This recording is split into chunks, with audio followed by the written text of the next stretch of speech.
ಇವತ್ತು ಸಿಂಧೋಳಿ ಗ್ರಾಮದಲ್ಲಿ ಬಂದಿದ್ದೀವಿ. ನರೇಗಾ ಒಳಗೆ ಕೆಲಸ ಮಾಡುವಂಥ ಭಗಿನಿಯರು ಇಲ್ಲೇ ಇದ್ದಾರೆ.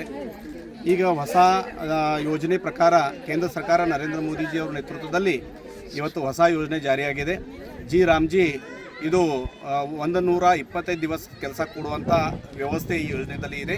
ಮೊದಲ 100 ದಿವಸ ಕೆಲಸ ಕೊಡ್ತಿದ್ರು ಮತ್ತು ವಾರದಲ್ಲಿ ಕಡ್ಡಾಯವಾಗಿ ಪ್ರತಿ ವಾರ ಪೇಮೆಂಟ್ ಕೊಡುವಂಥ ವ್ಯವಸ್ಥೆ ಇದರಲ್ಲಿ ಇದೆ. 4 ದಿವಸ ಯಾವುದೂ ಕಾರಣದಿಂದ ಅದರ ತಡ ಆದರೆ ಬಡ್ಡಿ ಹಾಕಿ ಸಂಬಂಧಪಟ್ಟದ ವ್ಯಕ್ತಿಗಳಿಗೆ ಅವರು ಪಗಾರ ಕೊಡಬೇಕಂತ ಇದರಲ್ಲಿ ವ್ಯವಸ್ಥೆ ಇದೆ. ಕರ್ನಾಟಕ ರಾಜ್ಯ ಸರ್ಕಾರ ಕಡೆ ಹಣ ಇಲ್ಲ, ದಿವಾಳಿ ತೆಗೆದಿದ್ದು ಸರ್ಕಾರ ಇದೆ. ಅದಕ್ಕಾಗಿ 40% ತಮ್ಮ ಪಾಲಿದ ರೊಕ್ಕ ಕೊಡೋದು ಪರಿಸ್ಥಿತಿ ದಲ್ಲಿ ಸರ್ಕಾರ ಇಲ್ಲ. ಅದಕ್ಕಾಗಿ ಯೋಜನೆಗೆ ವಿರೋಧ ಮಾಡ್ತಾ ಇದ್ದಾರೆ. ಈ ಯೋಜನೆಗೆ ವಿರೋಧ ಮಾಡಲಿಕ್ಕೆ ಮತ್ತೊಂದು ಕಾರಣ ಇದೆ. ಜಿ ರಾಮ್ಜಿ ಹೆಸರಕ್ಕೆ ಇವು ಸರ್ಕಾರದ ವಿರೋಧ ಇದೆ. ಇದಕ್ಕೆ ಒಂದು ಕಾರಣ ಇದೆ ಇದಕ್ಕೆ ವಿರೋಧ ಮಾಡಲಿಕ್ಕೆ.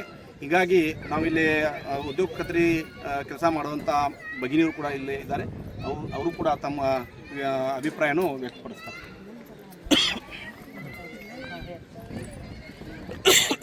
ನಮ್ಗೆ ವರ್ಷ 100 ಹಜರಿ ಇದ್ದಂಗೆ ಈ ವರ್ಷ 125 ಹಜರಿ ಎಕ್ಸ್ಟ್ರಾ ಕೊಡ್ತೇನೆ ಅನ್ನತ್ತಾರ್ರಿ. ಮತ್ತು ಇದು ಒಂದು ವಾರಕ್ಕೆ ಸರಿಯಾಗಿ ಹಣ ಒಂದು ವಾರ ಆದ್ಮೇಲೆ ಹಣ ಜಮಾ ಆಗಲಿಲ್ಲ ಅಂದ್ರೆ ಅವ್ರು ಅದಕ್ಕೆ ಬಡ್ಡಿ ಹಾಕಿ ಕೊಡ್ತೇನಂತೆ ಕೇಂದ್ರ ಸರ್ಕಾರದವ್ರು ನಮಗೆ ಹೇಳಿದಾರೆ ರೀ. ಇದರಿಂದ ನಮಗೆ ಕೇಂದ್ರ ಸರ್ಕಾರಕ್ಕೆ ಜಿ ರಾಮ್ಗೆ ಸ್ವಾಗತ, ಯೋಜನೆಗೆ ಸ್ವಾಗತ ಕೊಡ್ತೇವೆ. ಜಿ ರಾಮ್ಜಿ ಯೋಜನೆ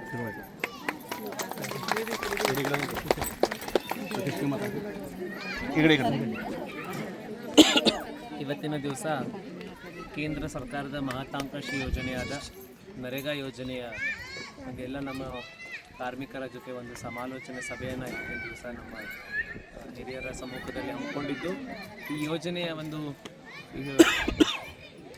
ಮೊದಲು ಮಹಾತ್ಮ ಗಾಂಧೀಜಿ ರಾಷ್ಟ್ರೀಯ ಉದ್ಯೋಗ ಖಾತ್ರಿ ಯೋಜನೆ ಅಂತ ಇತ್ತು. ಈಗ ಕೇಂದ್ರ ಸರ್ಕಾರ ಅದನ್ನು ಜಿ ರಾಮ್ಜಿ ಯೋಜನೆ ಅಂತ ಮಾಡಿದ್ದಾರೆ. ಮೊದಲು 100 ಹಜರಿ ಇತ್ತು, ಈಗ 25 ಹಜರಿ ಎಕ್ಸ್ಟ್ರಾ ಕೊಟ್ಟು 125 ಹಜರಿ ಕೊಟ್ಟಿದ್ದಾರೆ. ಹಾಗಾಗಿ ಮತ್ತು ಪ್ರತಿ ವಾರಕ್ಕೆ ಪೇಮೆಂಟ್ ಹಾಕುವಂಥ ವಿಷಯ ಕೂಡ ಸರಿಯಾಗಿ ಹಣ ಪಾವತಿ ಮಾಡೋದಂತ ನಮಗೆ ಹೇಳಿದ್ದಾರೆ. ಹಾಗಾಗಿ ಈ ಯೋಜನೆಯನ್ನು ನಾವು ಸ್ವಾಗತ ಮಾಡ್ತೀವಿ. ನಮ್ಮ ಎಲ್ಲ ನಿರ್ಜೀವ ಸಿಂಧೋಳಿ ಗ್ರಾಮಸ್ಥ ನರೇಗಾ ಕೂಲಿ ಕಾರ್ಮಿಕರು ಕೇಂದ್ರ ಸರ್ಕಾರಕ್ಕೆ ಧನ್ಯವಾದಗಳನ್ನು ಸಲ್ಲಿಸ್ತೀವಿ.